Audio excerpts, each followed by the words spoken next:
Bom nisso.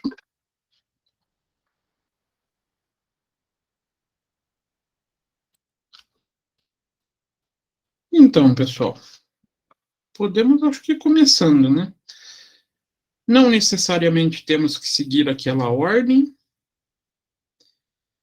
Quem havia me pedido já para apresentar antes foi a Andriele e a Stephanie. Isso? Isso. Então, podemos começar por vocês e depois a gente vai vendo quem gostaria de ir na sequência. Então, Vou colocar aqui para apresentar, então. Tá, o tema de vocês é fundos cambiais, né? Isso.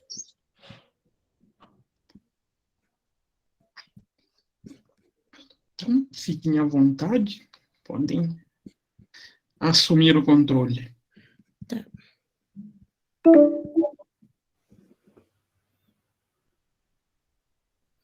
E, professor, está aparecendo problema aqui para eu compartilhar a tela. O que apareceu? Um pouquinho. Não é possível compartilhar sua tela.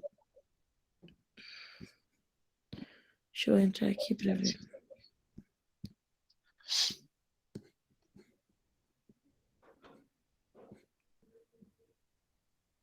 Você consegue passar aí, Stella? Consigo? Então pode ser. O Gabriel falou que para você pedir ele para aceitar ele. Sim, André, ele só me manda o PowerPoint. Tá, vou mandar. Estranho, Ellen, porque não apareceu o pedido para entrar aqui na sala. Às vezes tem que pedir para ele sair, fechar o navegador e entrar de volta. Já aconteceu isso outras vezes.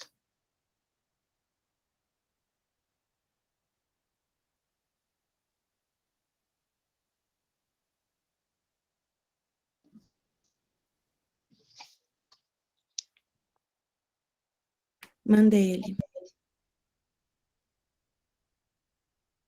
Beleza. Peraí.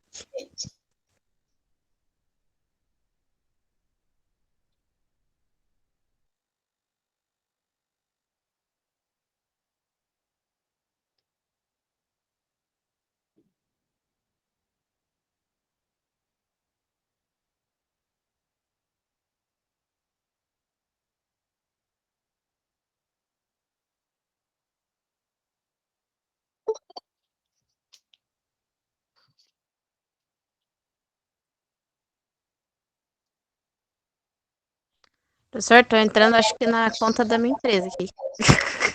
Eu acabei de ver que mais uma Stephanie pediu para entrar.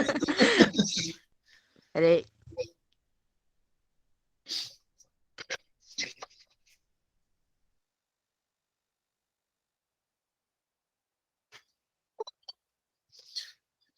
Agora o Gabriel também apareceu.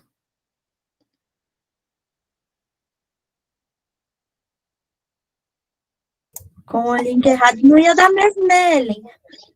Foi mal, Gabriel. A Ellen tava me sabotando ali. Oh, foi mal. Nossa, tenta ajudar, viu?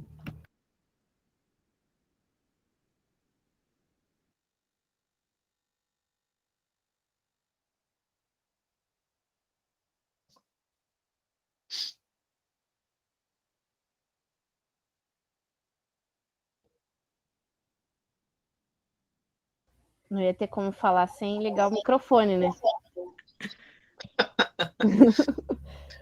Gente, isso é uma coisa que o professor já até acostumou a falar sem ninguém ouvir. Tá.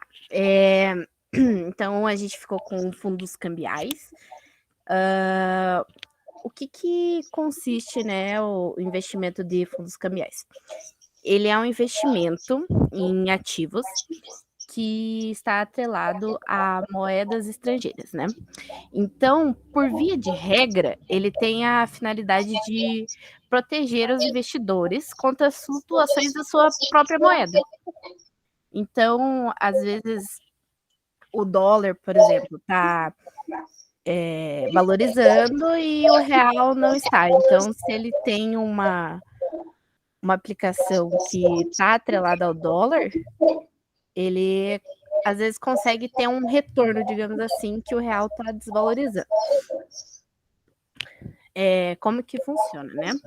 Os fundos cambiais são abertos e de longo prazo.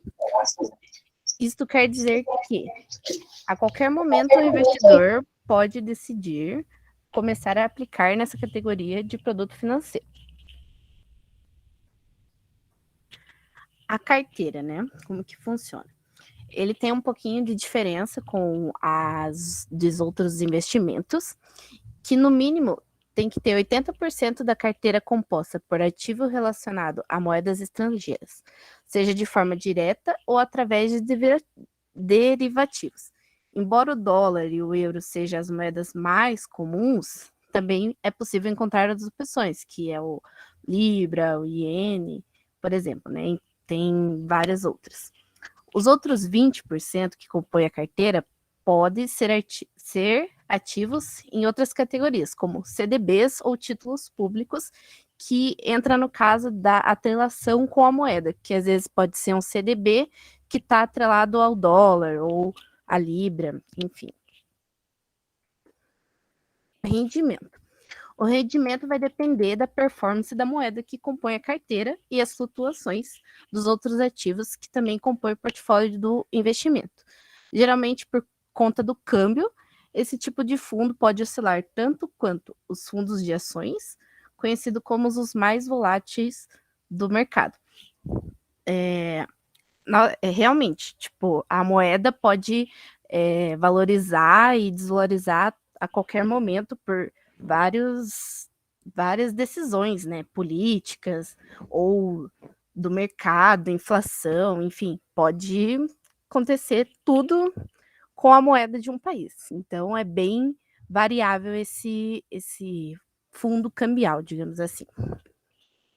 E qual seriam os custos, né, para você investir nesse fundo?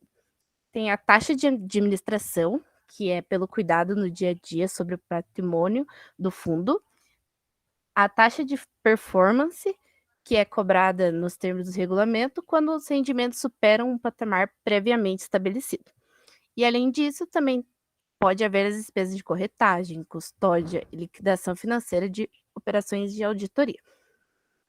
Mas essas taxas não são taxas fixas, então vai depender por onde que você está fazendo seu investimento, que pode ser que algumas taxas venham mais baixa ou mais alta. Agora eu vou passar a palavra aí para Andriele. Só deixa eu desligar meu microfone. Tá, eu vou começar falando sobre os tributos. Assim como para ter uma casa, um carro ou prestar um serviço, cada cidadão deve arcar com os impostos. E para fazer o investimento não seria diferente. Ao aplicar em fundos cambiais, pode ir voltar. Ao aplicar em fundos cambiais, o investidor deve contribuir com o imposto de renda. Aqui mostra o percentual de acordo com o prazo, né?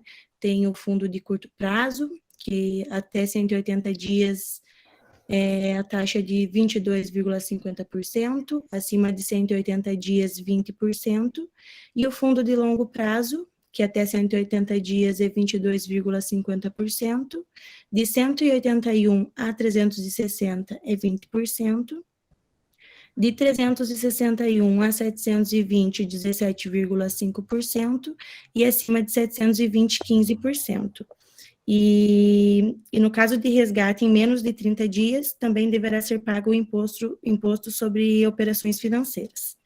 Tá? E as vantagens e desvantagens, pode passar. A principal vantagem seria a proteção de valor de dinheiro nacional em relação às altas oscilações de moedas estrangeiras sobre ele, tá?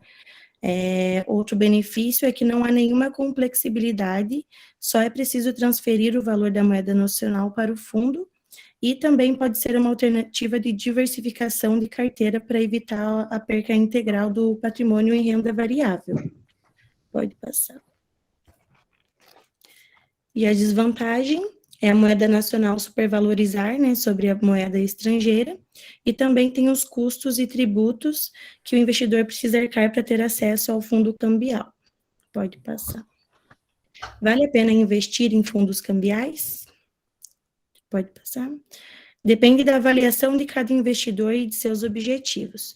Os especialistas em finanças costumam recomendar os fundos cambiais para os investidores que tenham de realizar despesas no exterior, com viagens ou intercâmbios, tenham dívidas em moeda estrangeira para quitar, tenham algum tipo de negócio realizado com parceiros internacionais, queiram diversificar a carteira de investimentos, assumindo riscos mais ligados à economia internacional e, por alguma razão, acreditam que podem obter retorno com as aplicações em moedas estrangeiras.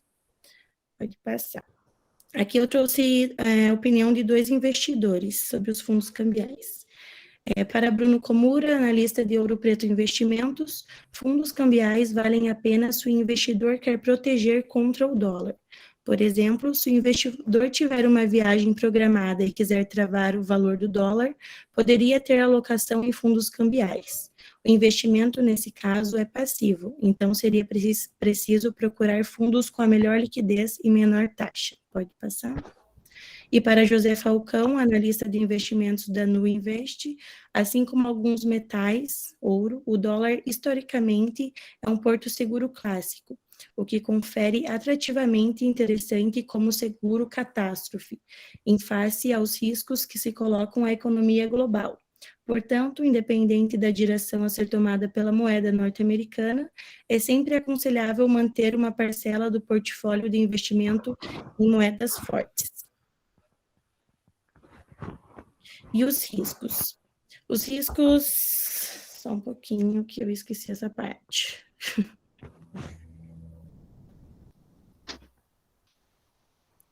Assim como para qualquer investimento de renda variável, sempre haverá os riscos, né? Uma delas é a volatilidade. Os riscos de investir em fundos cambiais são as oscilações de mercado. Em cenários estáveis de economia, esse tipo de produto tende a ser ainda mais volátil, né? E as oscilações dos valores da moeda estrangeira. Por melhor e mais experiente que seja o gestor, ele não tem como prever aqueles acontecimentos que mexem com o câmbio e geram queda no dólar e em outras moedas. Pode passar. E como investir em fundos cambiais? Depois do investidor avaliar as vantagens e os riscos de investir em fundos cambiais, e caso siga com a ideia de aplicação, ele terá que decidir em qual fundo será feito o investimento. É recomendável avaliar os fundos de câmbio disponíveis no mercado, considerando o desempenho deles ao longo de determinado período. Para ter acesso a essas informações, é preciso entrar nas páginas de investimento das instituições financeiras que oferecem esse tipo de produto. E depois que decidido qual é o melhor fundo, ele precisará abrir uma conta na corretora de valores e fazer o aporte, no valor que desejar, portanto, que atenda ao mínimo solicitado por cada organização. E a partir daí fica a critério do investidor para aplicar mais, ou aplicar ou retirar os recursos no momento que ele achar ideal. E é isso.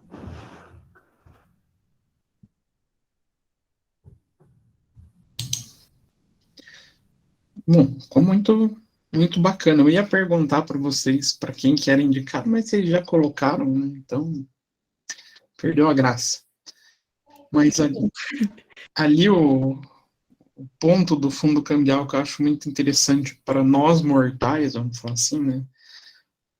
Não aqueles que têm contrato em dólar, é a questão de viagem, né? Então, tá certo? Às vezes a gente pensa, não vou viajar para o exterior, mas qualquer um que tenha essa previsão, tenha essa pretensão, não só em dólar, né, mas vá fazer uma viagem para o exterior, que dependa principalmente de dólar ou de euro, é fazer esse aporte em fundo de cambial. Já prevendo a possibilidade da redução do real em frente a essas moedas, vira um porto seguro, né, para quem está investindo. Concordam com isso? Ou não? Sim, professor. Sim. Vejam, se vocês pegarem há 4 anos atrás o valor do real, para hoje, uma viagem já se torna uma coisa quase absurda. Pensar, vou para o exterior. Então... É um absurdo o valor do dólar, né? Pior que é. O dólar, o euro também. Hã? Não entendi, André. Dólar, o euro. O euro ainda a pancada foi menor, né, do que o dólar. Mas caso a gente opte por fazer um dia uma viagem para lá, não tem como não pensar nisso. Esse que é o problema, não tem como não pensar. E a forma de se garantir para quem que pretende fazer isso é através de um fundo cambial. E ele é bom, não é? O que vocês acham? Ele é seguro? A André até já falou lá na apresentação. Ele se assemelha até a um investimento que está na nossa lista, que é metal, ouro. Por quê? É muito raro a gente ter cenário onde o real cresça muito em relação a moedas estrangeiras, onde esse tipo de investimento vai perder valor. Então faz com que ele acabe apresentando uma relativa segurança. Então, dentro da renda variável, ele e o ouro, pelo menos no meu ponto de vista, é um investimento mais seguro para quem não quer se arriscar. Claro, mais seguro ainda é o ouro, com certeza. Em qualquer cenário ele é bem cotado. Mas o fundo cambial também é bom. Beleza? Pessoal, quem quer apresentar agora por segundo? Pode ser eu e a Gabi? Você e a Gabi, já para falar de ouro, então? Aproveitar para seguir a linha. Tá bom, então. Deixa eu compartilhar a tela aqui.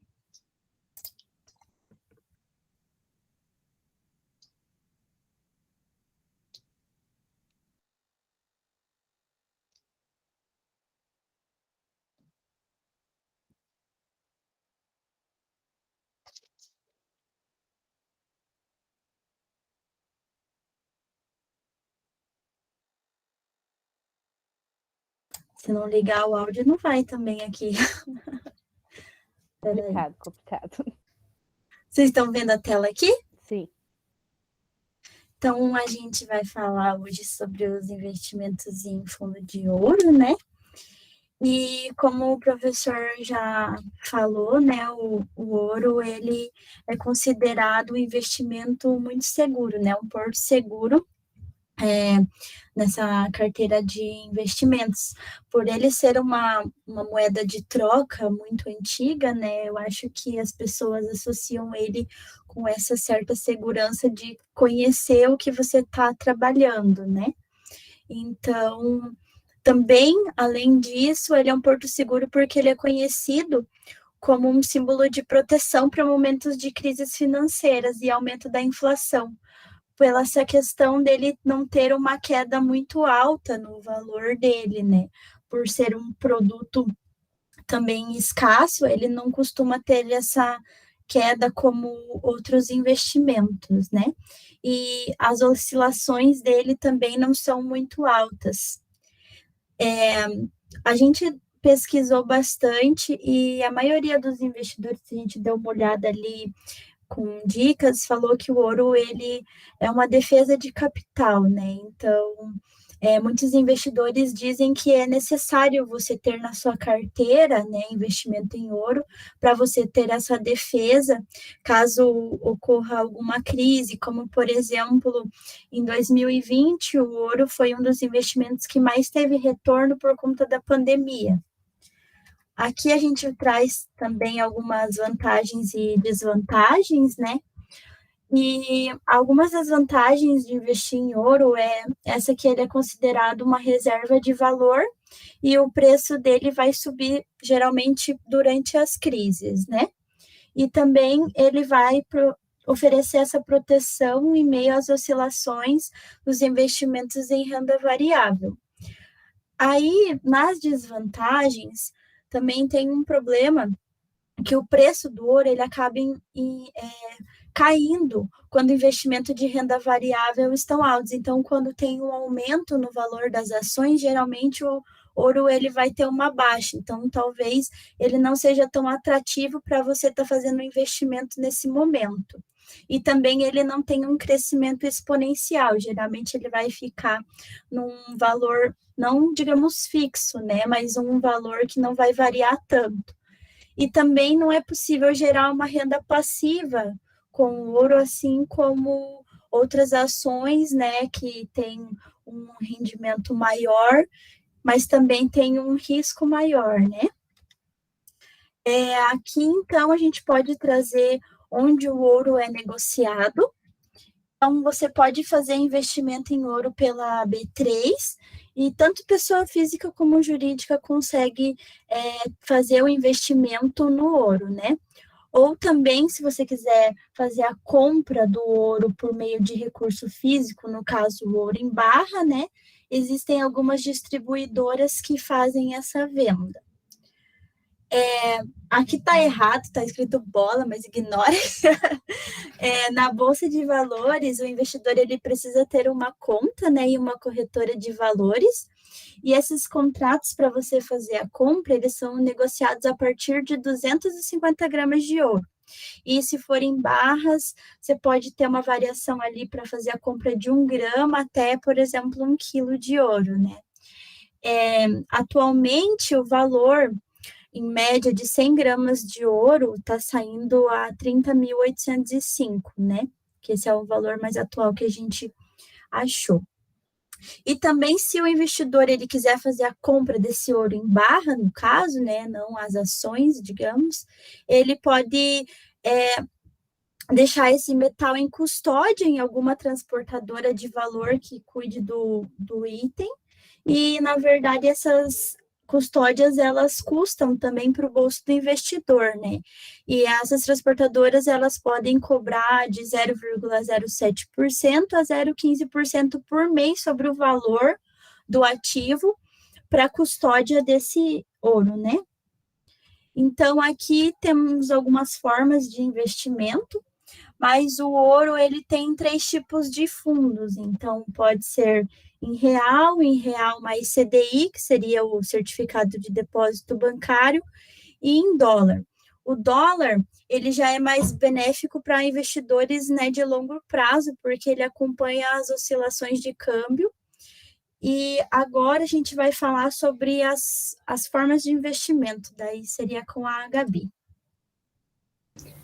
Tá, ações e mineradoras, investir nelas pode ser uma alternativa mais interessante do que investir no metal ouro. Mas também ele demanda muito mais análise e conhecimento sobre os fundos de cada companhia mineradora, nesse caso. Já o ouro futuro são negociações de compra e venda que estabelece em real a cotação pela grama de ouro em alguma data futura. O ouro futuro, ele está indicado mais para quem tem um pouquinho de conhecimento na bolsa. E outra forma de investimento são as barras de ouros. Com as barras de ouros é possível adquirir elas em corretoras, né, que são especializadas no metal. Mas essas corretoras têm que ser autorizadas e o ouro deve ser autenticado antes das vendas no mercado. Pode passar.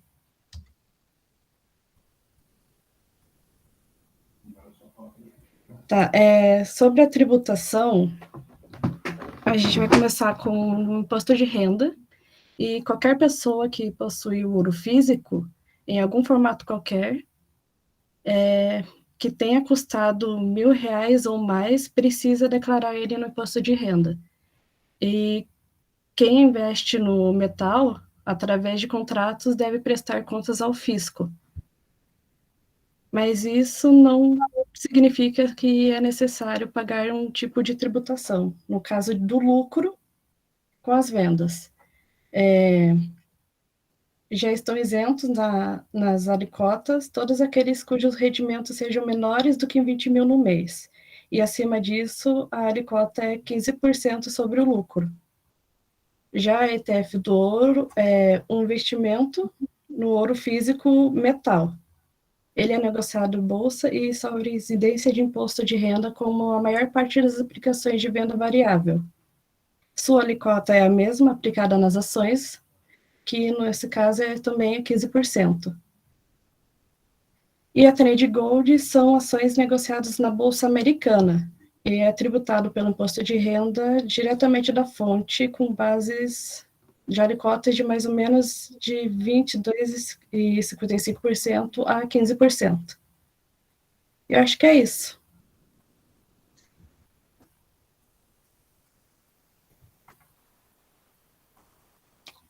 As dicas para investir. Segundo os investidores, é sempre bom ter pelo menos um pouco de ouro na carteira, já que ele não costuma perder o valor. Também, segundo os investidores, esse ativo é considerado de longo prazo, já que ele possui bastante volatilidade. E é bom sempre ficar de olho nos custos de cada tipo de investimento, pois em determinadas épocas eles podem ter seus valores elevados. E é isso.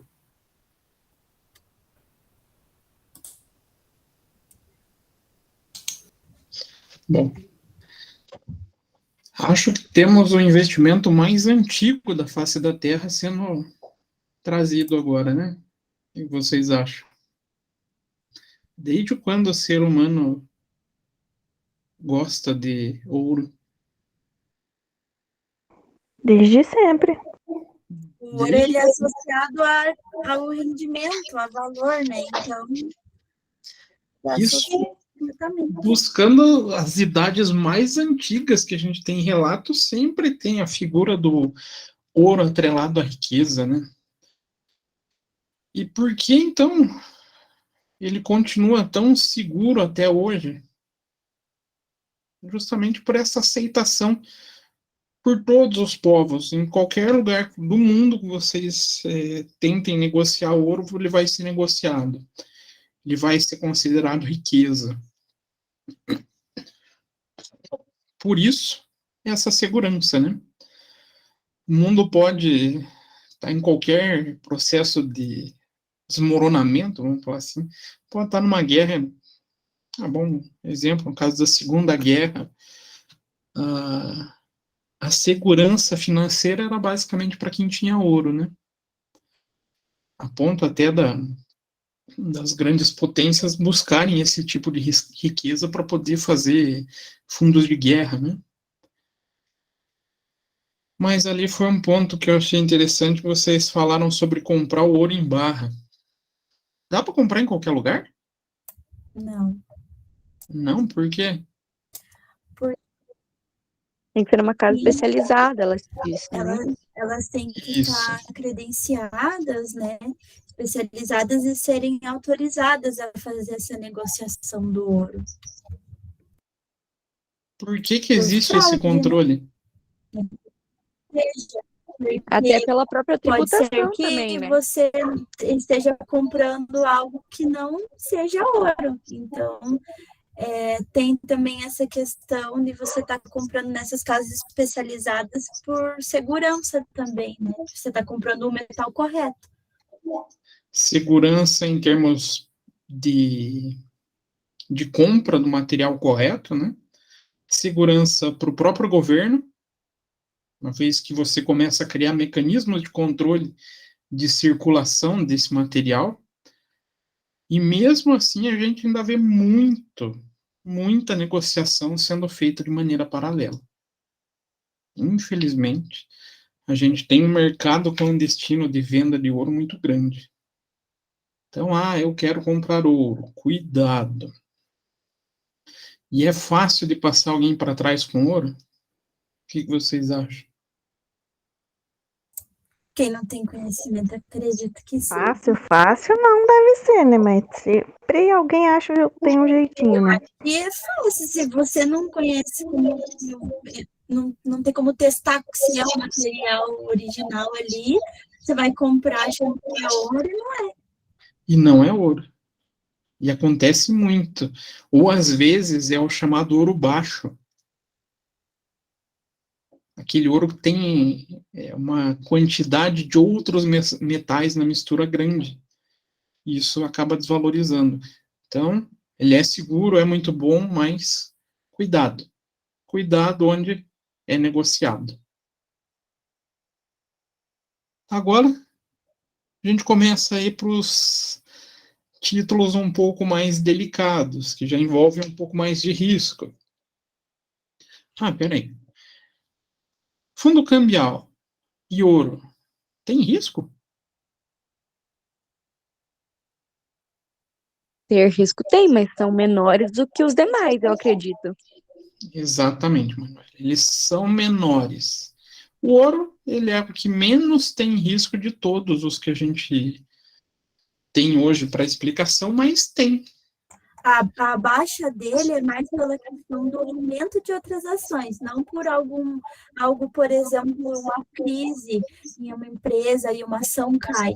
Não são quedas por esses motivos, né, que geralmente tem. Então, por isso ele também é considerado muito seguro. A única coisa da baixa realmente é a baixa demanda, né? O pessoal investe em outro lugar, o ouro ele cai, mas é uma caída controlada, não é uma caída que leve a gente a desespero, né? Até porque os outros são investimentos onde os fatores externos colaboram muito para a caída ou para a subida. Então, tipo assim, não tem como você controlar, por exemplo, corrupção em algum governo. Isso vai fazer aumentar ou diminuir algum investimento daquele determinado país. Então, você não tem tanto controle assim como esses, né, que são fontes mais seguras. Até uma dos cenários que as meninas apresentaram é o tal do mercado futuro. O mercado futuro é um tipo de investimento excelente para ganhar dinheiro, mas exige um conhecimento absurdo. Mesmo dentro desse mercado futuro, o ouro é dos mais seguros. Até para quem quer se arriscar, o ouro pode ajudar a ir para esse tipo de mercado mais complexo. A gente vai falar mais para frente do mercado futuro, que é o mais delicado de todos os cenários. Quem gostaria de apresentar agora? Fica a escolha de vocês. Pode ser eu e a Ellen, professor? Pode. Beleza. Eu vou apresentar aqui, então.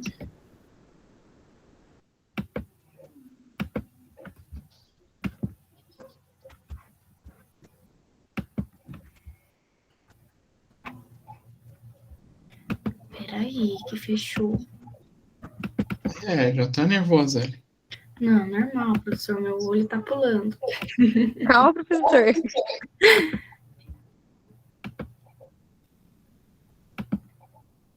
Não vai desmaiar, hein? Eu tô sozinha no quarto, se eu parar de falar. Estão vendo minha tela? Sim, tá aparecendo.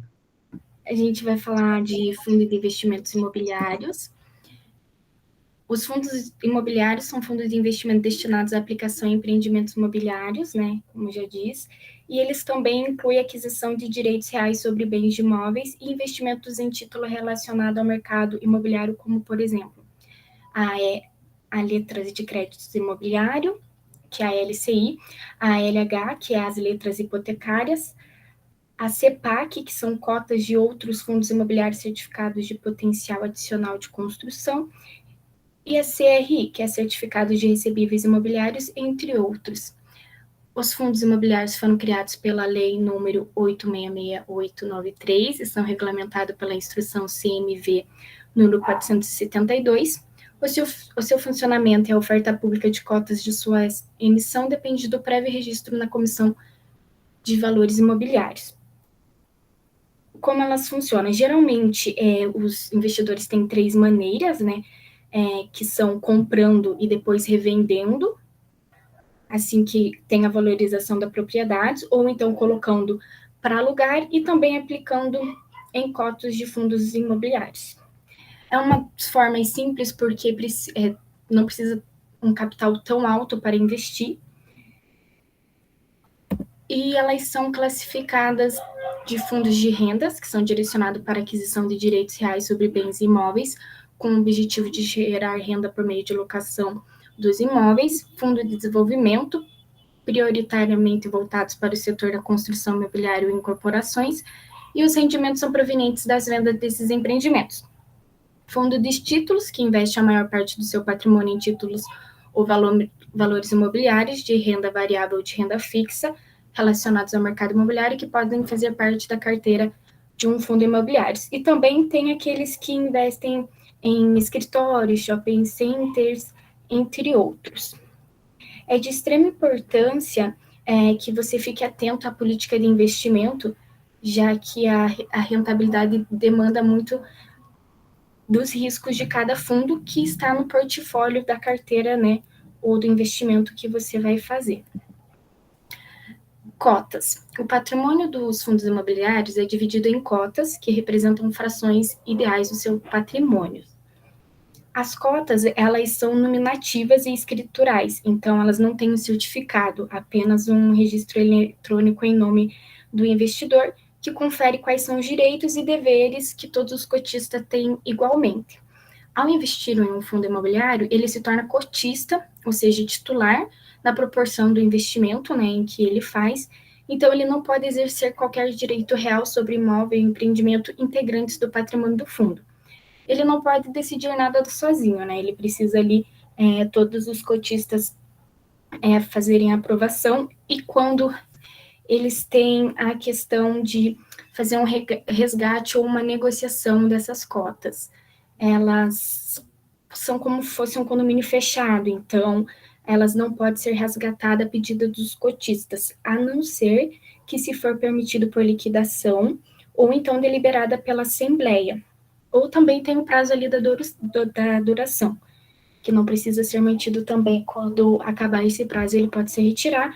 E se ele tiver a intenção de vender as cotas, tem que ser para os mesmos investidores que estejam dentro desse investimento. Não pode ser para investidor de fora.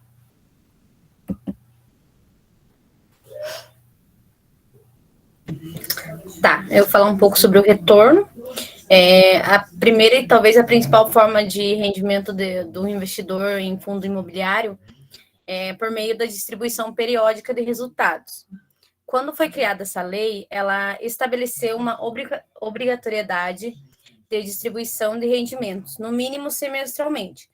Só que na prática, pelo que estava vendo, a maioria dos fundos distribui os rendimentos mensalmente.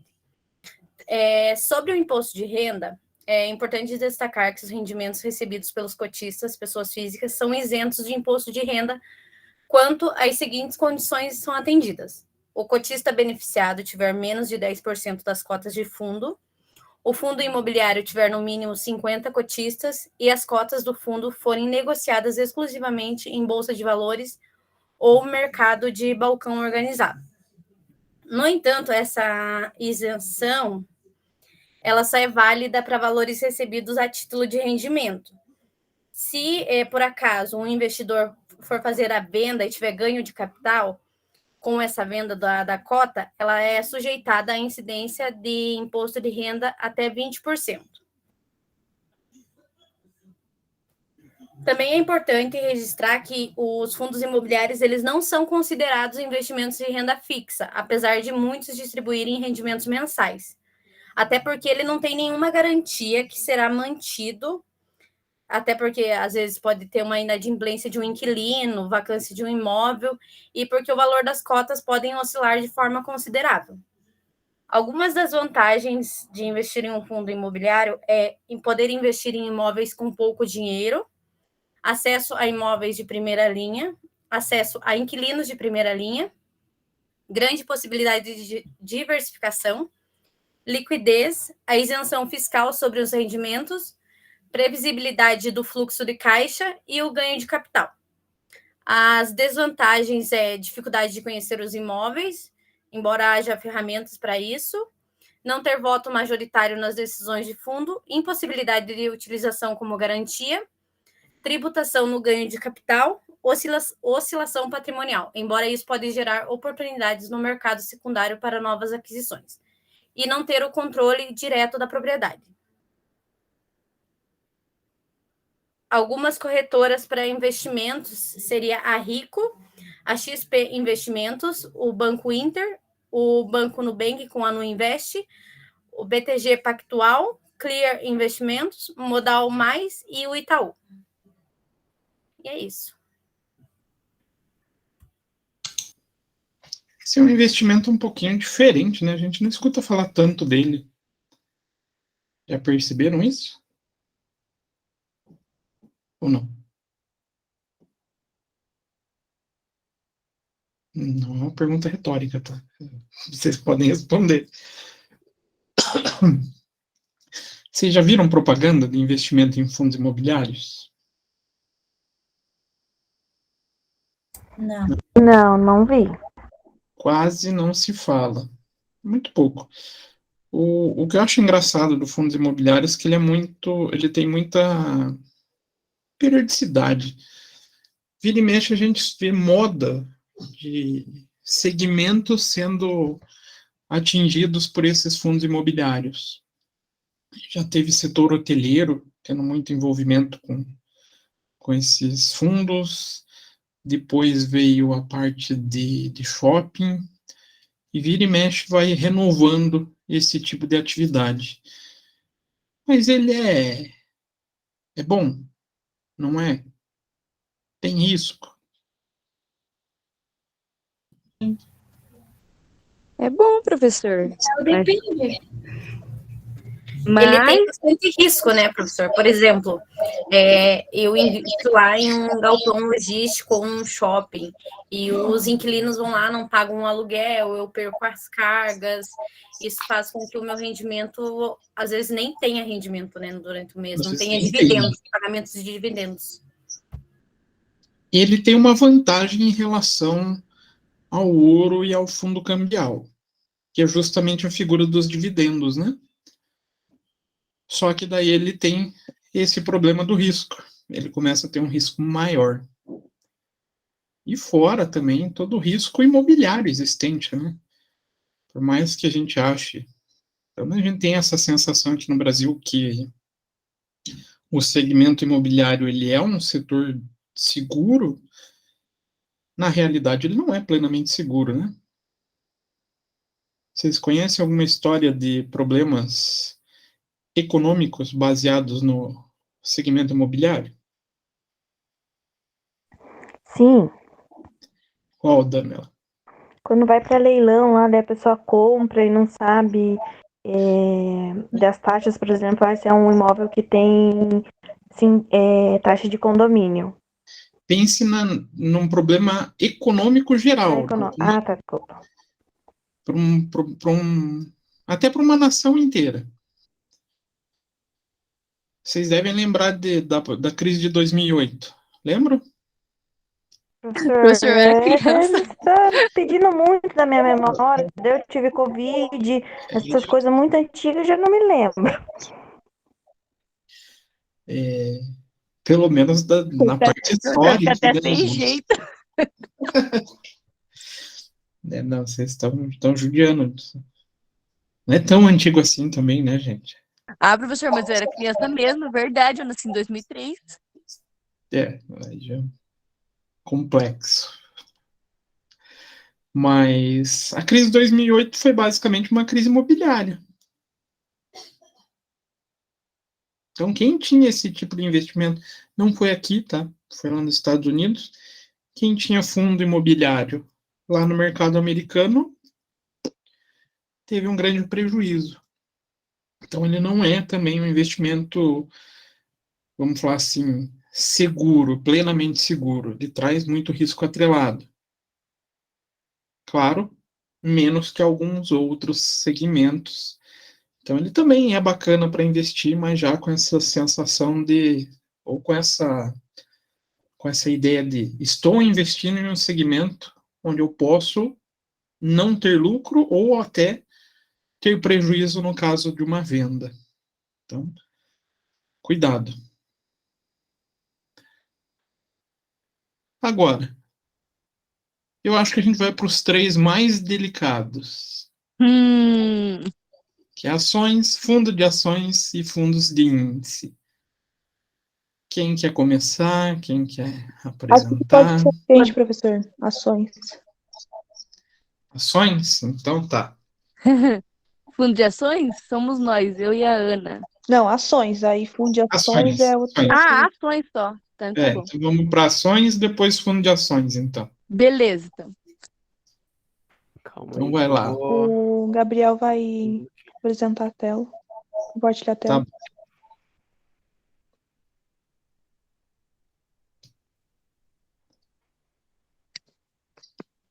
Calma aí que eu tô descobrindo como é que funciona esse negócio.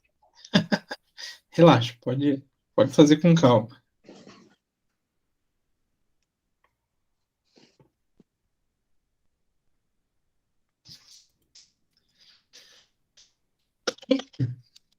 Professor, passe Diga. seu e-mail para Ana, para ela mandar o nosso slide, porque nós estamos sem notebook. Aí a gente ia pedir para você compartilhar aí na sua tela. Então, peraí. Eu já encaminhei para o e-mail do professor. Ah, encaminhou? Então tá bom. Qual deles? Só para eu abrir aqui. Ceziro CJ, eu acho. Tá, ceziro@cj.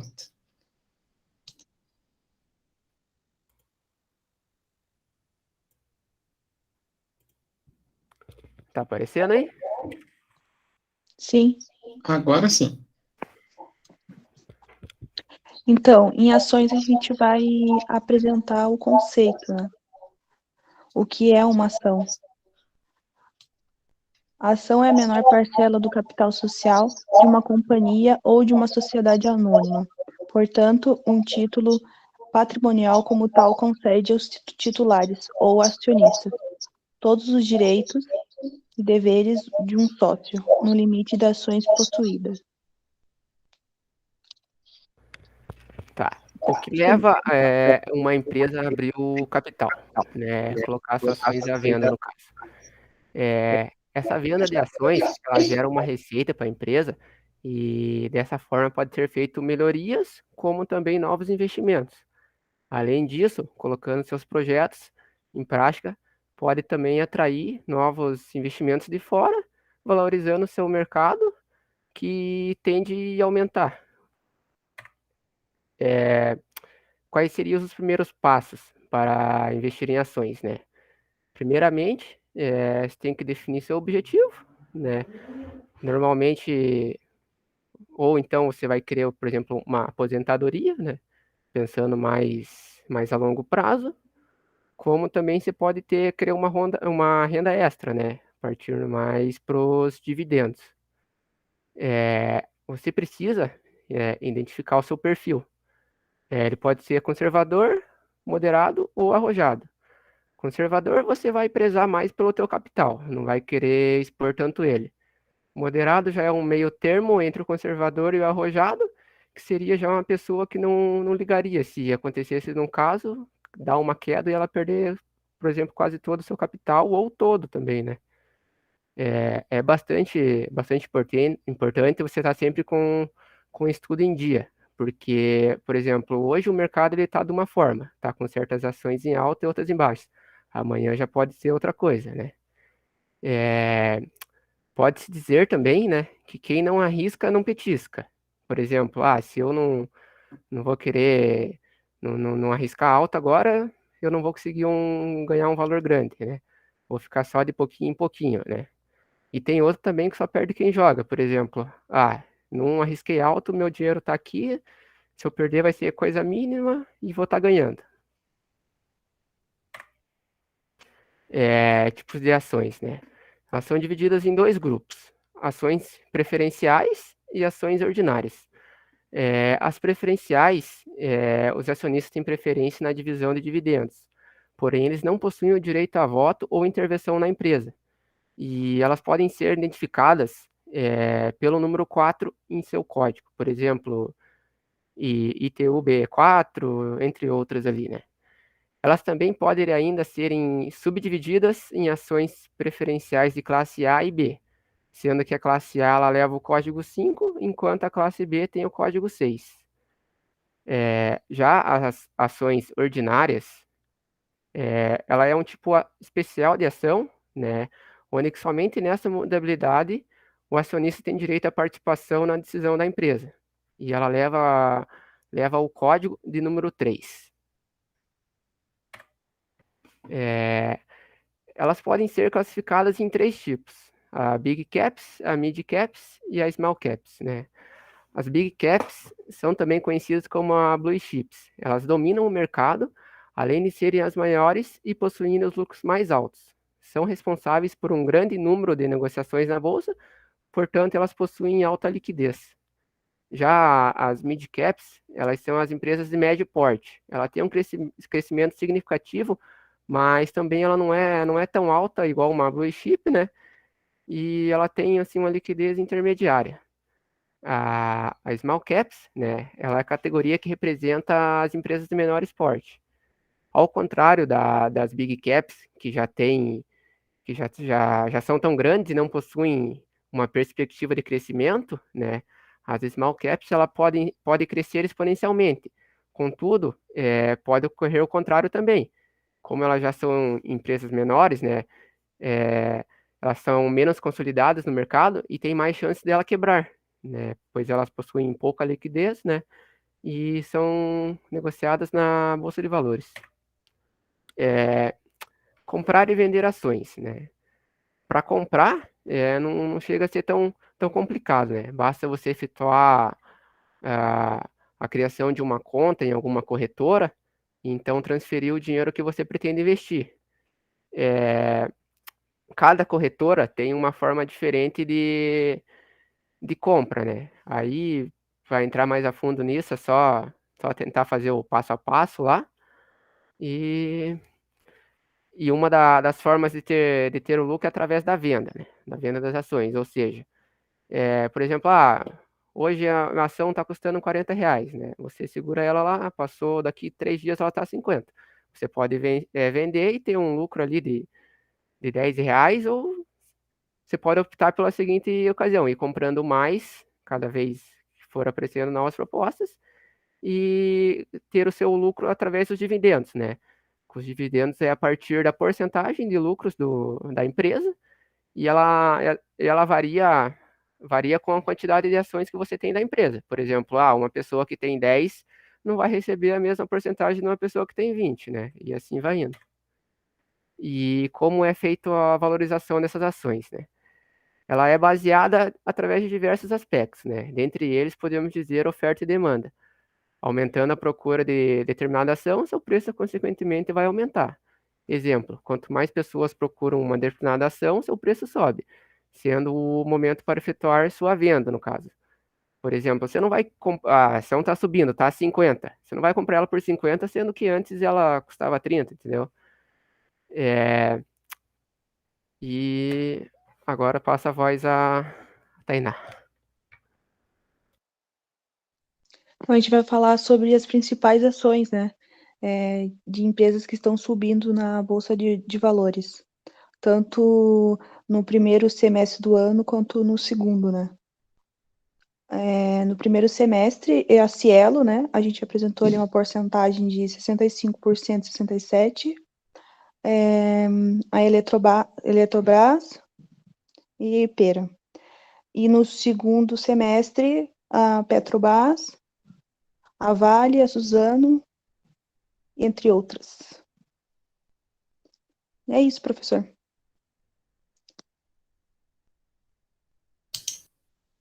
Bom, acho que a gente... Não precisa nem fechar ainda, Gabriel. Espera um pouquinho. Tá. Volta lá nas 3 categorias de ações. Quero aproveitar o gancho ali. As classificações? Isso. Por que essa classificação é interessante para quem está iniciando investimentos? Então, ali o Gabriel trouxe para a gente 3 tipos, 3 classificações entre empresas de bolsa. Vamos pensar, eu, Ciziro, estou começando, quero investir na bolsa, mas eu estou inseguro. Qual tipo de ação eu tenho que procurar? Será que eu procuro uma Blue Chips, uma Mid Caps, uma Small Caps? Quem é a menos arriscada? Acho que seria a Blue Chips, ou não? Exatamente. Elas são excelentes, são bem mais estáveis. Claro, vai ter risco normal, como qualquer ação na bolsa, né? Mas ela é mais fácil de controlar em termos de queda. A gente consegue ter uma reação melhor em relação às quedas e realizações em relação às mid e às small caps. Mas, professor, eu já estou me sentindo um pouco mais seguro, eu quero ganhar dinheiro. Aonde que eu tenho que pensar?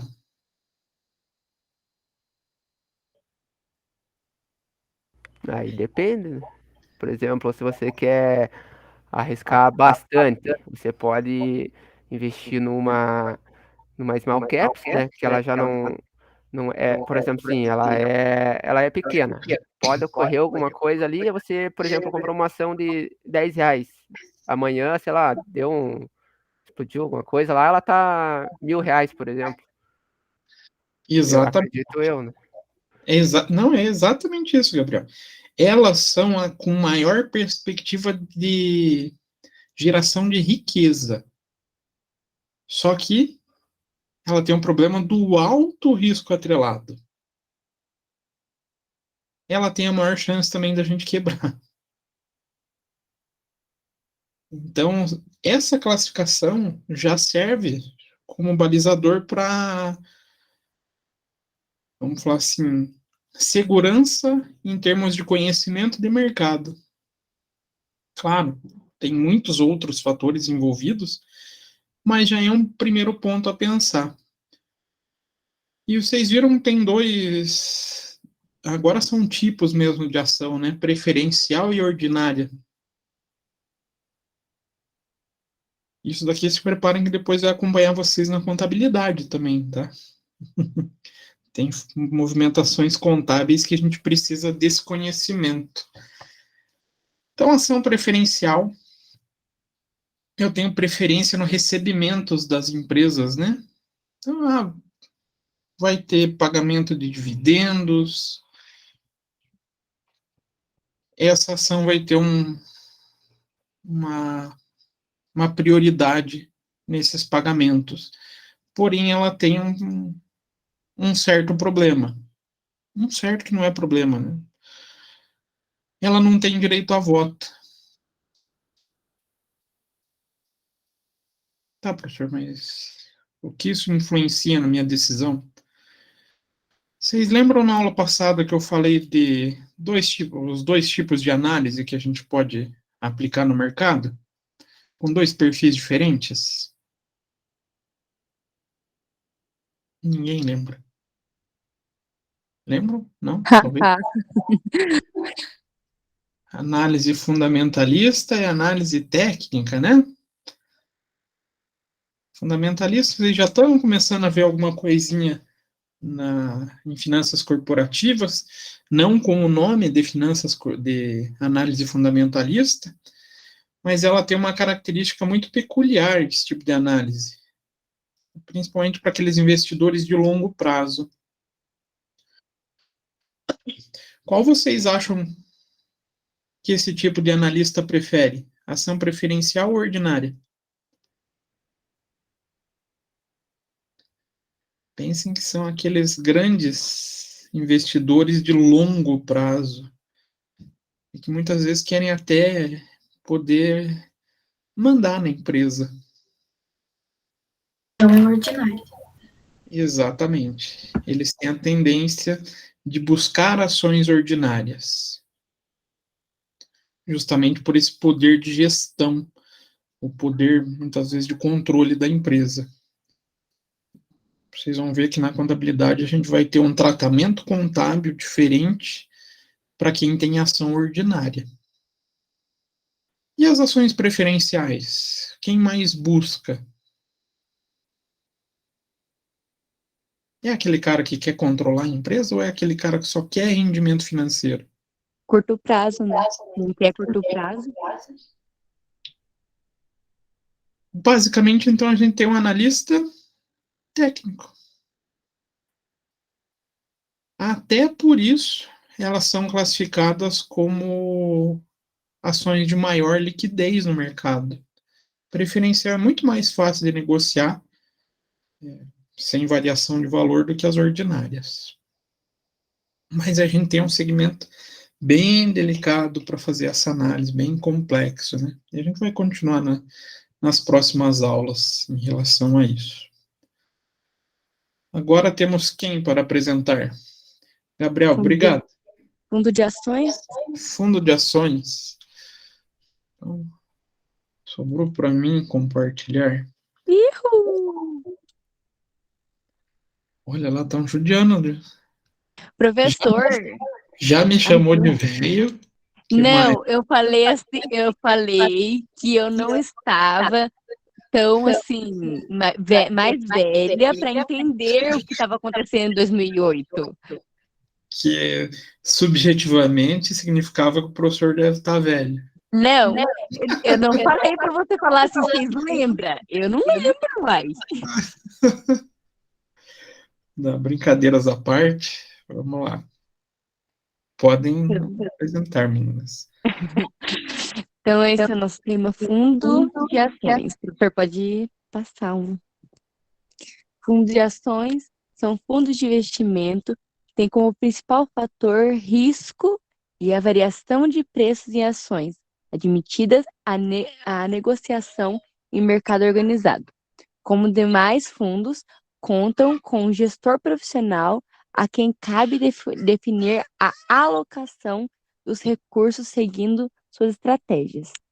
Eu pesquisei mais coisas sobre o assunto, do que é um fundo de ação, e aí eu vou dizer, fundo de ações são uma forma mais fácil para investir. Normalmente são pequenos investidores que vão até uma casa de cotistas para comprar ações. Então, essa forma é uma forma mais fácil. Porém, tem grandes riscos da variação. Pode passar, professor. Agora é a Ana. Então, vamos lá. Como investir em fundos? Para aplicar em fundos de ações, você deve abrir uma conta em uma corretora ou um banco de investimentos, como o BTG Pactual Digital. Assim, você terá toda a assistência para entender os detalhes do fundo, como as taxas de administração, taxas de performance, históricos de rentabilidade e regras de aplicação e resgate, entre outras particularidades. Queria fazer uma pergunta para o pessoal, antes de ir para essa próxima parte. Se vocês acham que essa forma de investir é tributável ou não. Se a gente tributa isso, como é que funciona? Podem responder, gente.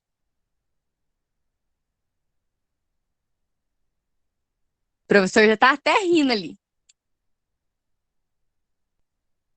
Não quiseram responder, deixaram no vácuo. Gabriel, responda. Vocês viram como o professor sofre, né? Tô vendo, professor. Olha, vou responder isso para vocês. Os fundos de ação são isentos de antecipação do imposto de renda, come cotas e IOF, assim como os fundos fechados, que não possuem resgate, fundo de previdência e fundos de debêntures incentivadas. Estes produtos possuem tributação fixa de 15%. Então, é um fato interessante, né, para um investidor saber, assim, olha, nesse tipo de investimento não tem uma variação de taxa, a gente vai trabalhar com uma taxa que é fixa. Então, é um fato, assim, interessante a se pensar. Como funcionam esse tipo de ação? Existem duas formas para se remunerar com taxa de administração de performance, é a mais comum. que usa de 2 com 20, ou seja, 2% da administração e 20% de performance. Ambas taxas são fixas, porém a taxa de performance é cobrada de fundo se o fundo entregar a rentabilidade que se espera em um índice de referência de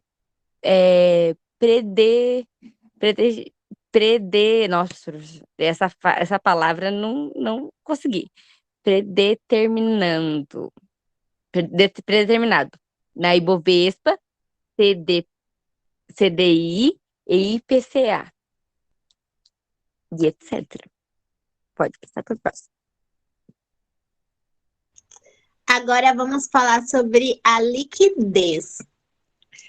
Antes de aplicar o seu dinheiro em cotas do fundo, é preciso tomar muito cuidado com os prazos para o resgate e o quadro completo da liquidez desse investimento. Porque na maioria dos casos, os fundos não possuem um prazo de resgate curto, quando comparado a um título de tesouro direto, por exemplo, e em que o Banco Central se compromete a comprar os papéis a qualquer momento e pagar por eles em um dia útil. Por isso, é muito importante verificar com atenção o regulamento do fundo e seu formulário de informações essenciais, e para isso, né, é bom ter um consultor de investimentos. Então, a gente vê que realmente é um tipo de investimento onde é simples para uma pessoa comum, como nós, chegar numa casa, simples entre aspas, né? Claro que a gente vai estudar sobre o assunto, estudar sobre aonde vou investir, como vou investir, mas é uma forma mais simplificada, porém, os riscos são maiores. Entre as vantagens estão o acesso a uma gestão profissional, um portfólio de riscos, né? Tem essa variação.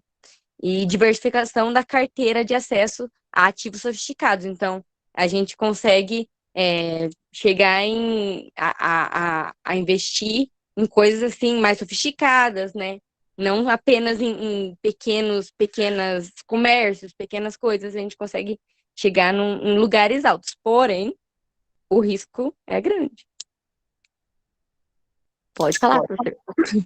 Estou desmutando meu microfone. Na verdade, eu até ia falar, o risco, eu vejo como ele menor do que as ações em si. Só que qual que é o problema maior em relação à ação? O custo. O custo de fundos é maior. O risco eu considero até menor, por quê? Quer dizer, entre aspas. Teoricamente, a gente está assessorado.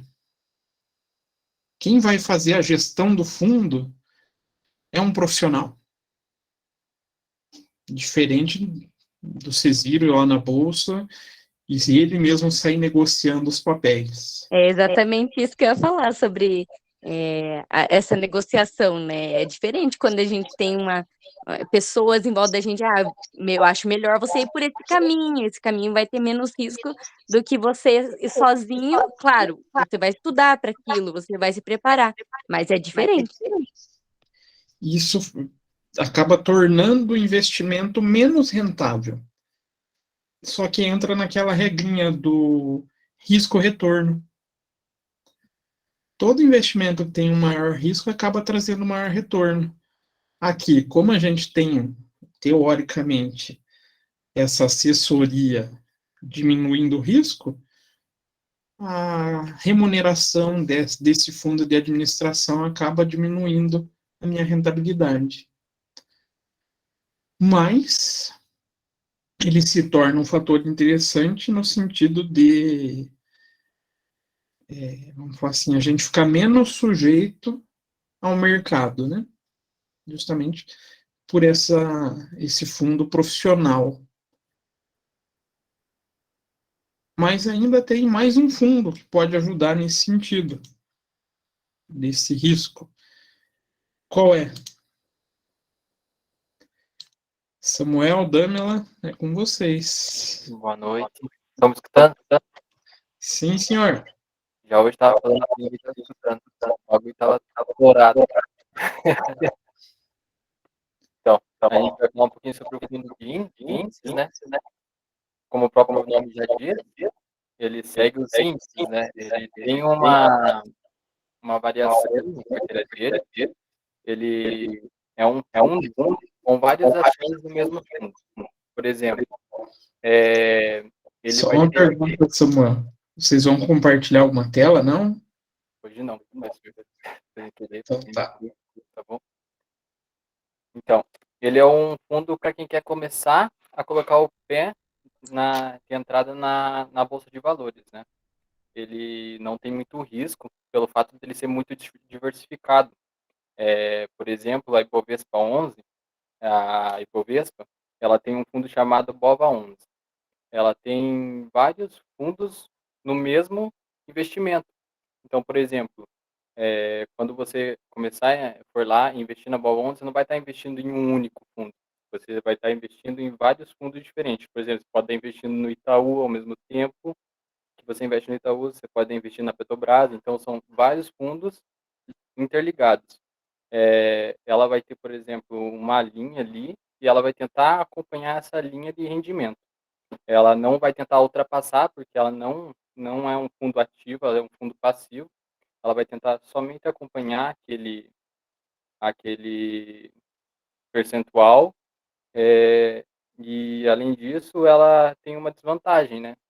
Como ela tem uma vantagem de ser um fundo mais seguro, pelo fato de ter vários investimentos, mas a desvantagem dela é que ela não tem muito retorno, né? Pelo fato de ser um risco menor, né? Quanto menor o risco no mercado, menor o retorno também. As duas não andam juntas, né? Daí agora eu vou passar para a Dami, ela falar um pouquinho também sobre as taxas, né? Que percorrem sobre esse investimento de fundos. Só um minutinho.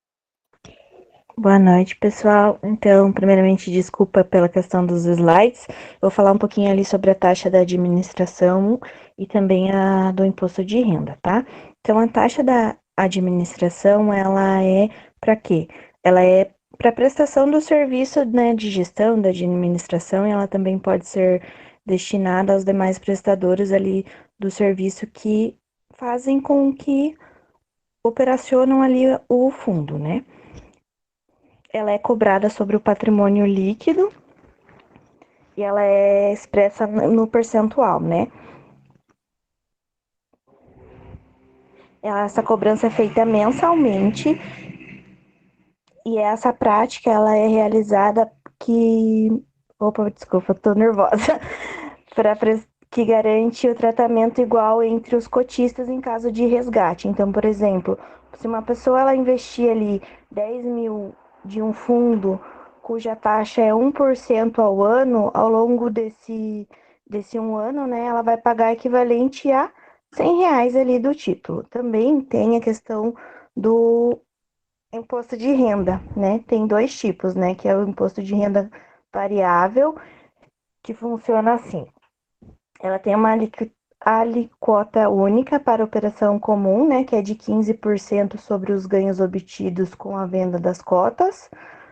E já se o rendimento resultar em operações de day trade, o valor é de 20%. Daí também tem de renda fixa, do imposto de renda.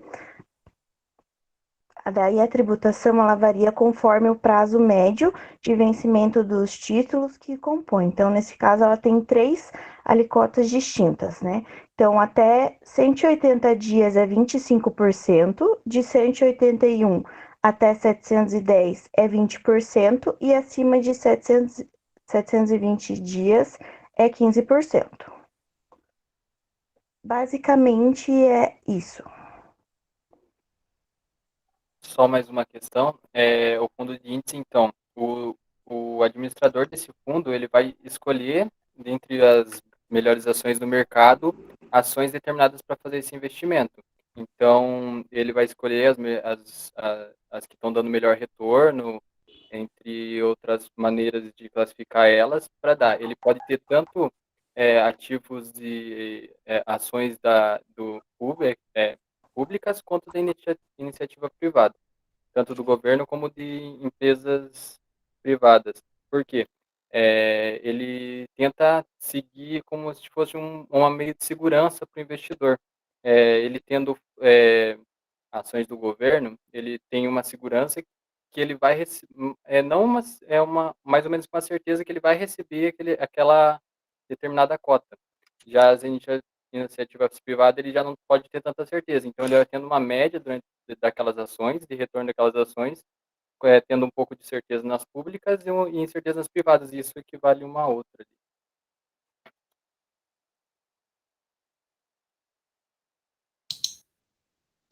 Aquela hora eu perguntei da apresentação, porque podia ser que não estava aparecendo para a gente aqui. Por isso que eu perguntei, não se preocupe, tá, Dana? Não, professor, foi um equívoco nosso mesmo. Fundo de investimento ele tem uma certa semelhança até com fundo de ações, né?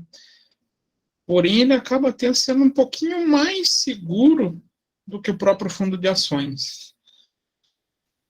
E até dentro da própria bolsa a gente tem esse fundo de índice.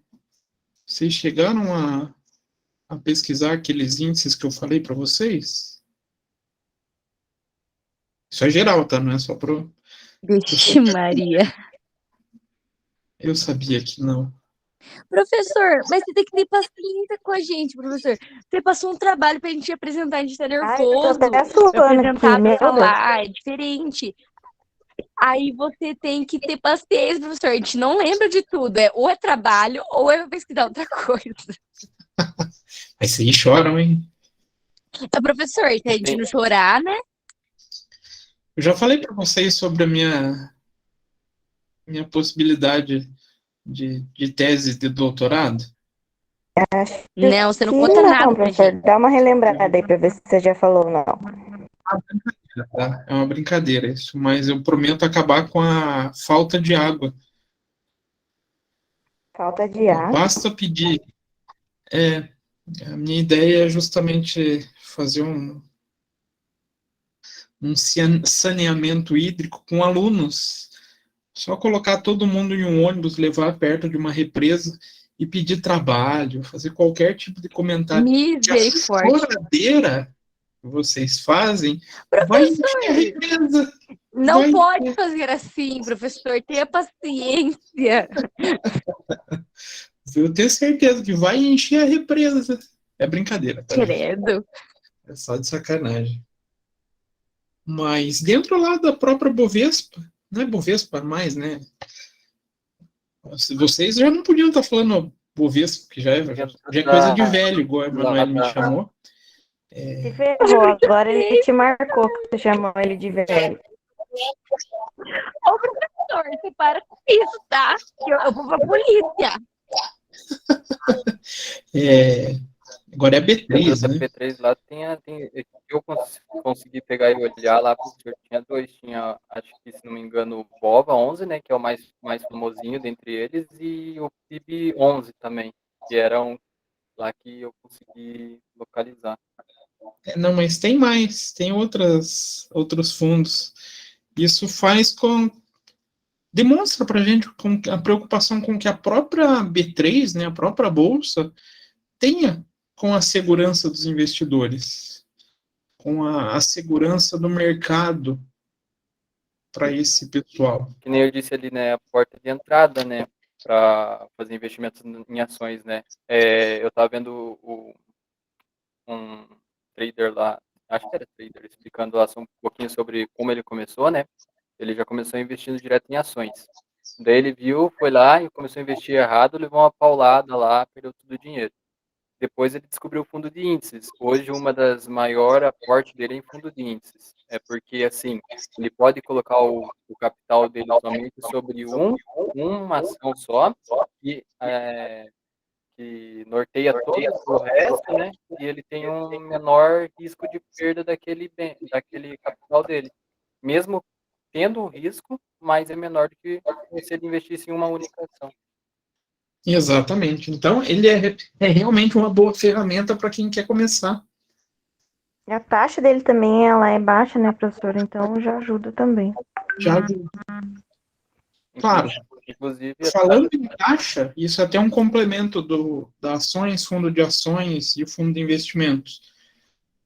Isso é uma coisa que vocês vão precisar aprender a procurar no mercado. Por quê? Toda corretora oferece o mesmo valor? Não, varia de corretora para corretora. E olha que varia bastante. Não é pouco, né? Pode ter corretora lá que oferece 1% ao ano, como pode ter lá daí a corretora que oferece, né, mais 6% ao ano. Tem até de menos de 1%. depende muito depende muito do tipo do fundo, né? Porque, por exemplo, o fundo se você for colocar em um fundo ativo, né, que busca, que nem eu disse ali, tem essa linha ali que o fundo, que nem ele, o BOVA 11 ali, ele procura duplicar o mesmo rendimento do Ibovespa, né, das ações negociadas no Ibovespa. Ele não vai tentar ultrapassar aqueles valores, ele vai tentar se manter ali naquela linha. Agora, aí se a gente procurar um investimento de um ativo ali, um fundo de ativo ali, que ele tenta ultrapassar essa linha, ele já vai ter uma taxa de administração maior, por causa que vai levar mais tempo para o administrador do fundo saber onde que está amarrando o burro, né? Vamos falar assim. Mas é muito importante vocês terem muita atenção nessa busca de corretora, caso vocês queiram iniciar nesse mercado, gente. Muito. Justamente pela variação de taxas. Vocês podem ver que, historicamente, o povo não gosta de investir com um banco grande. Já perceberam isso? Já viram isso? Por causa das taxas. Muito caro. Muito. É bem grande a diferença, né, professor, dos bancos menores, né, do que os grandes bancos. Eu até prefiro buscar só corretora.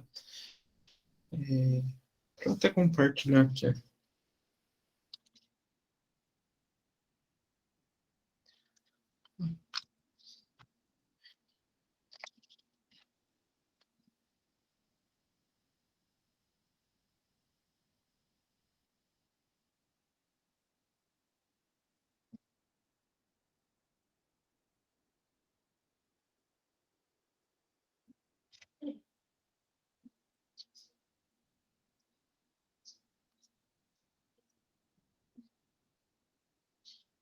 Ela tinha o nome de só Copa, mas ela não é mais esse nome. Mas eu, particularmente, eu gosto dela por ser muito barata. Que é essa Singulari.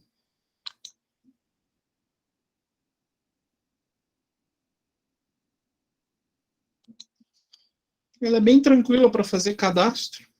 É bem fácil. Não estou fazendo propaganda para ela. Tem outras também atrativas, mas ela tem um custo assim muito baixinho para corretagem. De repente, se alguém quiser começar a pensar, fica uma sugestão de corretora. Ah, professor, mas eu não quero investir em ações. Quero outros mercados. Outros mercados não, quero outros tipos de investimento. Alguns vocês vão ter que passar obrigatoriamente por corretora de valores. Alguém lembra de algumas da apresentação? Ou quase todas passam por corretoras?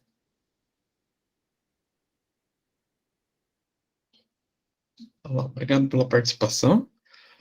Desculpa, professor, não. Você pode repetir a pergunta que eu não entendi? Não, eu falei, eu não quero me preocupar com ação. Mas será que é só ação que precisa de corretora? Não.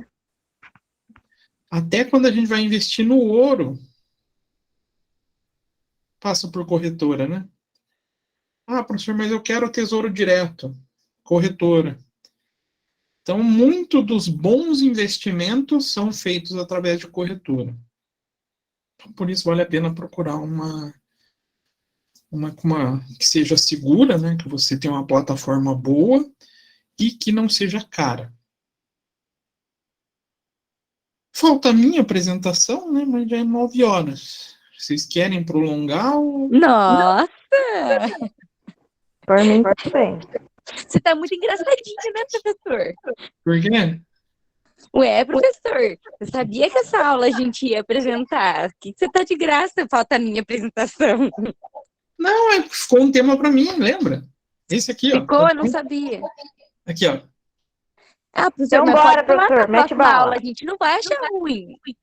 São só uns slides para minha apresentação. Não tem problema. Não tem problema, professor. Pode devagar bem o assunto, assim. Não, mas eu vou deixar para a próxima aula, porque é um assunto um pouquinho mais... Mas é na próxima aula mesmo, professor. Olha o conhecimento que você tem e o nosso conhecimento da apresentação vai estar muito detalhada. Não é. Não está detalhada. Não se preocupem com isso, que é só para trazer Não, é que, tipo assim, pode no slide não tá detalhado, mas daí você pega e começa a falar e falar e falar e falar. A gente apresentou o trabalho, depois você falou um monte de coisa ainda, depois que a gente falou. Ela ainda fica me acusando de ficar divagando sobre minhas Eu aulas. não tô acusando, homem. Mais uma vez, já me chamou de velho, agora fala que eu fico divagando. Eu acho Tô que você tá me brincando. perseguindo, professor. Tô brincando. Mas uma coisa eu já vou falar para vocês aqui, para quem quiser. Não é um Kahoot porque a gente não vai estar jogando junto. Mas eu quero fazer um acompanhamento periódico de vocês. Fazer um cadastro nessa plataforma aqui. Infelizmente, hoje não tem mais a figura do Simula Bolsa e do Folha Invest, que a gente teria ranking também dentro, mas é um ranking global, né? Não é só nosso. Mas a Fast Trade ela tem uma plataforma semelhante no sentido de simulação. Como assim, professor? Vocês podem se cadastrar e vocês vão receber como se fosse 100 mil reais fictícios para operar na bolsa. Alguém já fez esse tipo de brincadeira? Ainda não. Então, vocês podem entrar nessa plataforma Fast Trade, faz o cadastro, não fez o cadastro, vocês vão ter acesso a essa plataforma. É basicamente a plataforma de investimentos deles.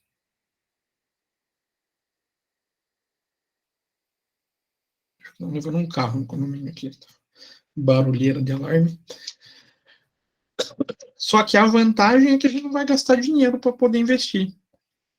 Então, a primeira vez que a gente clica aqui, ele vai perguntar se a gente quer usar a conta ou simulação. Aí, clicando em simulação, a gente vai ter esses 100 mil para investir. Por que eu gostaria que vocês fizessem isso? Principalmente para vocês começarem a lidar com esse pessoal aqui. O tal dos gráficos. Daí, na próxima aula, a gente começa a usar. O que vocês acham? Depois da tua apresentação? Vai ser de várias apresentações. Eu quero ver a apresentação. A gente teve que apresentar, agora você vai apresentar também.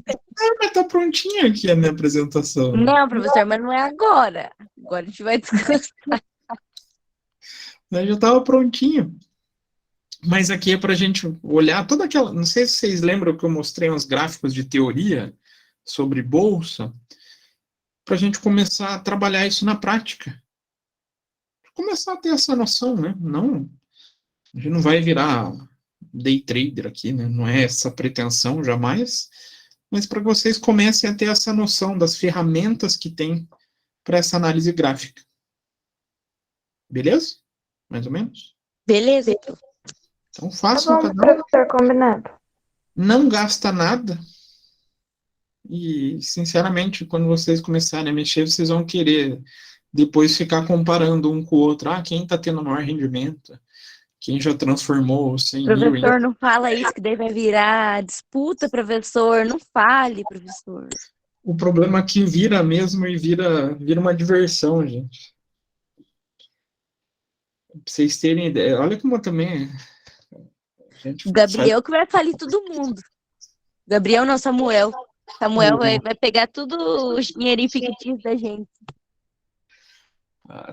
Quando eu trabalhava na LL, a gente tinha um hábito. Na época existia o Folha Invest, que era esse programa que eu falei. É basicamente a mesma coisa, com os dados da bolsa, tudo com 100 mil fictícios. E a gente ficava competindo entre a gente lá na LL. Além de ter que ficar trabalhando, ainda ficava comparando um com o outro quem estava ganhando mais dinheiro na bolsa. Dinheiro falso, né? Mas tudo bem. Então, faça um cadastro. Na próxima aula, daí a gente começa a vincular essa figura dos gráficos com a realidade, com o gráfico real, para vocês verem como funciona efetivamente essas análises. Beleza? Beleza, professor. Combinado, professor. Então, por hoje, deu? Deu, Damila. Pode descansar. Professor, tem que mandar um slide para você por e-mail? Isso, eu ia pedir para vocês me mandarem por e-mail os slides. Depois do que a Damila falou, acho que até acabou, né? A aula do professor, melhor. Não foi nesse sentido, professor. É que tá acabando aqui a bateria, só para eu não ser mal educada e sair sem dar boa noite. Não, tranquilo. Então tá, gente. Bom descanso para vocês. Bom fim de semana e a gente se encontra quarta-feira, né? Beleza. Isso, professor. Aí manda mensagem lá no e-mail. E lembrando, vocês têm exercício para quarta-feira. Ah, Verdade. Beleza, professor. Obrigada. Bom descanso para você também. Até mais. Boa noite, Obrigada, professor. gente. Tchau, professor. Boa noite. Boa noite, gente. Bom descanso para vocês. Tchau, tchau. Tchau, Samuel.